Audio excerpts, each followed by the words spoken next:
Agora nós vamos falar porque foi publicado nesta quarta-feira um decreto que oficializa a estrutura de cargos para a COP30. O evento será sediado em Belém do Pará nos dias 10 e também até o dia 21 de novembro aqui no Brasil. O presidente Lula anunciou em janeiro deste ano os nomes escolhidos para as vagas de presidente e também a diretoria executiva do evento sobre mudanças climáticas. Então, entre eles, o embaixador André Correia do Lago, que será o secretário de Clima, e também a secretária nacional de Mudança do Clima, a Ana Toni. Muito bem, já está conosco o Gustavo Reisler, gerente de sustentabilidade da CIA Brasil, para falar justamente aí da COP30. Gustavo, seja bem-vindo aqui à Hora H do Agro. De fato, é uma grande oportunidade do Brasil se mostrar aquilo que é bom e bem feito aqui no país. Seja bem-vindo. Olá, Marcelo. De antemão, queria dizer que é um prazer estar falando contigo. Ainda mais sobre um tema tão relevante, né, e que impacta o Brasil diretamente, né, a COP30 ocorrendo no Brasil ao final deste ano. Entendendo que o agro pode ter um posicionamento muito relevante a partir de agora, né? A partir de agora não, mas cada vez mais relevante. Gustavo, nós que agradecemos a sua participação. A gente sabe que existe hoje também no mundo um protecionismo disfarçado em questões aí climáticas e também ambientais. Então, é a chance do Brasil mostrar aquilo que faz aqui dentro também para o mundo e mostrarmos aí que estamos aí com as melhores práticas em relação ao agronegócio? Sem dúvida nenhuma, né? Principalmente quando nós pegamos um país de proporções continentais como o nosso, com um clima predominantemente tropical, tá? Onde a gente tem uma série de oportunidades de trazer o agronegócio de forma geral como um grande aliado ao combate às mudanças climáticas, mais do que um inimigo, né? A gente tem, se nós pegarmos um histórico das COPs até a COP 20, 21 aproximadamente, o agro ele era, digamos assim, um pouco injustiçado e, na verdade, através da adoção de boas práticas no manejo da agricultura, da pecuária, a gente tem um grande potencial para ser um mitigador da mudança climática, óbvio. Precisamos levar em consideração uma série de fatores, né? Mas existe sim uma oportunidade muito grande para o Brasil nesse sentido, ainda mais quando a gente fala de um país com um código ambiental, né, ligado ao agronegócio tão bem regrado, digamos assim. Até nessa linha, né, Gustavo, a gente sabe, inclusive, né, que hoje, por exemplo, uma propriedade nos Estados Unidos, o proprietário pode utilizar toda a propriedade. No Brasil é diferente, então nós temos aí a obrigatoriedade da preservação que pode chegar até 30, até mais, inclusive, de acordo com cada propriedade. A nossa legislação é muito rigorosa mesmo? Marcelo, eu te diria que a gente precisa analisar isso profundamente, né? Eu te diria que a gente pode chegar até 80% de área de preservação em uma propriedade, dependendo do bioma que ela está inserida e a localidade. Com certeza, existe uma relevância grande e justificável em nós termos essas áreas de preservação, né? Elas desempenham um papel essencial e até dentro dos sistemas produtivos, né? Mas o que eu te diria que é mais importante que isso é nós estarmos na vanguarda de mostrarmos o potencial da agricultura, da pecuária, dos sistemas produtivos de forma geral, em serem muito mais, pensando dentro da ótica dos gases de efeito estufa, sendo muito mais sequestradores do que emissores, né? O Brasil, como eu estava comentando, ele tem um potencial gigantesco nesse sentido, e eu entendo que nós precisamos cada vez mais de políticas que também amparem o produtor quando a gente entra dentro dessa pauta, né? A agricultura, muitas vezes referida como regenerativa, conservacionista, para que a agricultura e pecuária, enfim, para que a gente fomente essas boas práticas e consiga seguir entregando dentro das premissas, por exemplo, do Acordo de Paris, que foi firmado na COP 21, né? Exatamente. Essa questão do mercado de carbono, a gente ouve. De fato, já existe esse mercado, nós teremos aí uma grande possibilidade mesmo. Como é que o mundo olha o Brasil e a gente também poder potencializar recursos em relação ao mercado de carbono? Ótimo.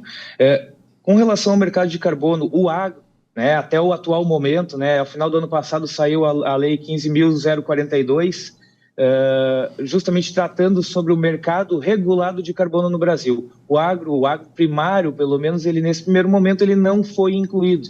Tá? Então, o agro primário está muito mais ligado a um mercado voluntário de carbono, atuando de forma espontânea, não por obrigatoriedade.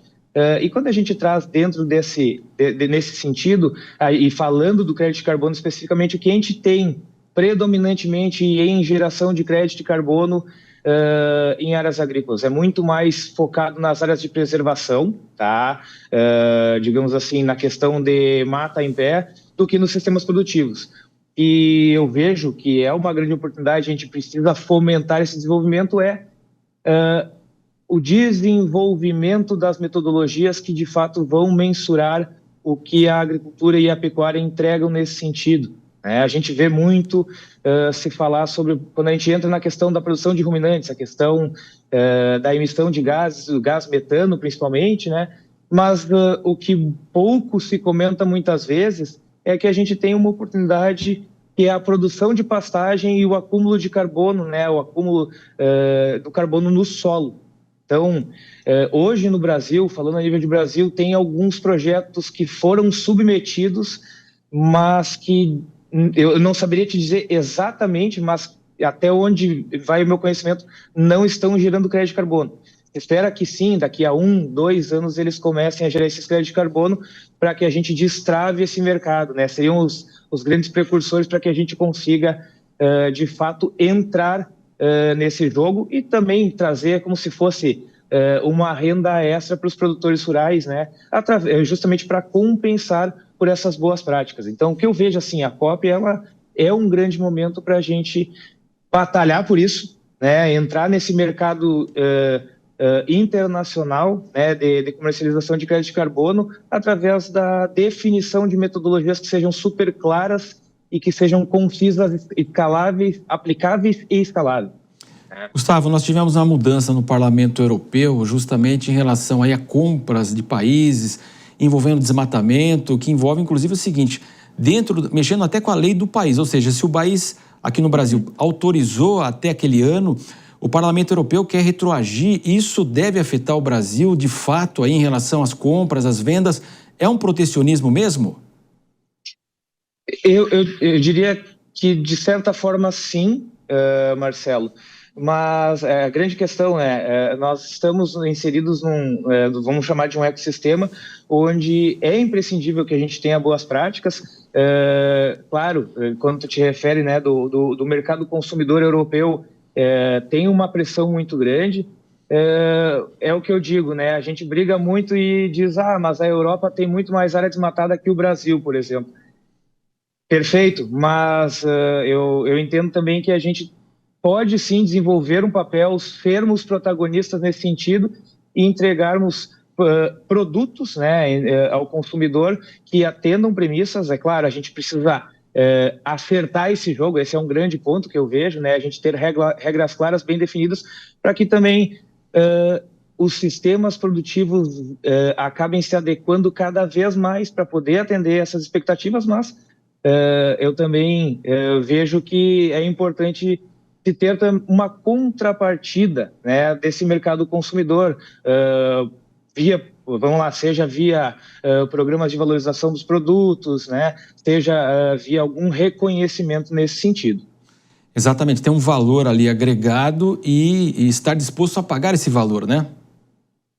Exatamente. E é claro justamente... Pois não. Por favor. Não, justamente. Então, a gente entender que a gente tem um ativo ambiental, né, nas propriedades rurais aqui do Brasil, e também entender que existe uma valoração, né, em cima desses ativos.